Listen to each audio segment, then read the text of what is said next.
Hello mga guys. Luto tayo mga guys ng pakbit mga guys. Ulam natin sa pantanghalian mga guys. Hilaw pa yung kalabasa natin mga guys.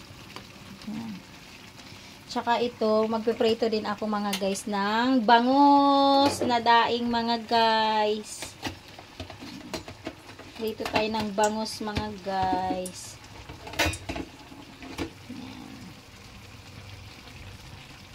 Piprituhin natin ito mga guys.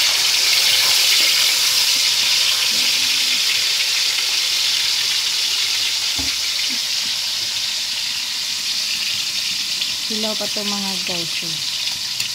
Pakbit yan mga guys na may ginisang baboy mga guys. Konti lang mga guys kasi mahal daw ng baboy mga guys. Pakbit.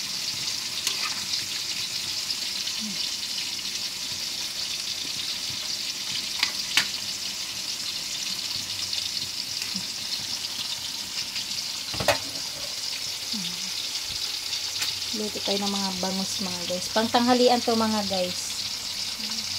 Sarap ng gulay natin. Ang gulay natin ay masarap. Takpan muna natin mga guys para malambot. Luto tayo ng bangus.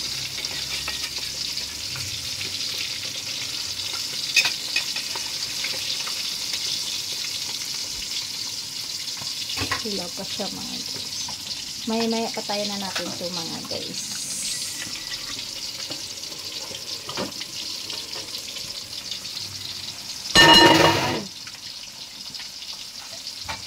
Luto na to siya mga guys. Malambot na siya mga guys. Huwag natin i-overcook mga guys.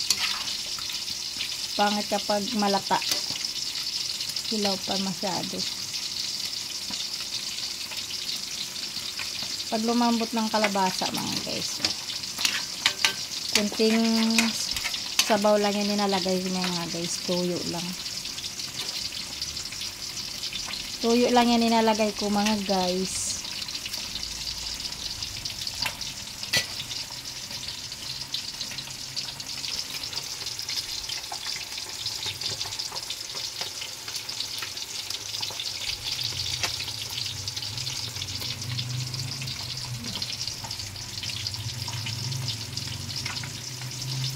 Malapit na siya maluto mga guys.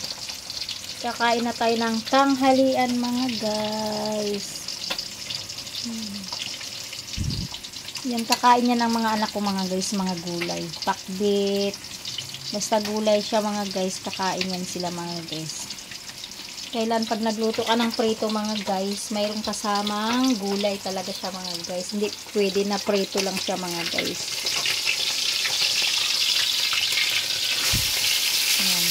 Kailangan pag nagluto ka ng bangus, ano lang mga guys, ganyan. Half cook lang siya mga guys.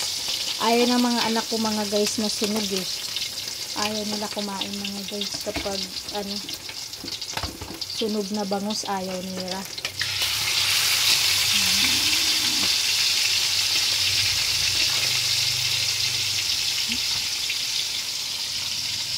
Pwede na natin itong patayin. Luto na. Hindi matigas pa.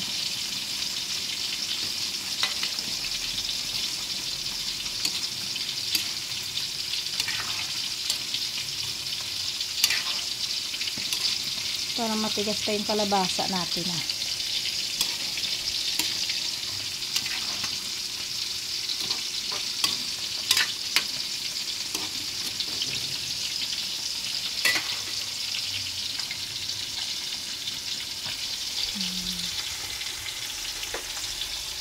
Bye bye. Thank you for watching. Bye.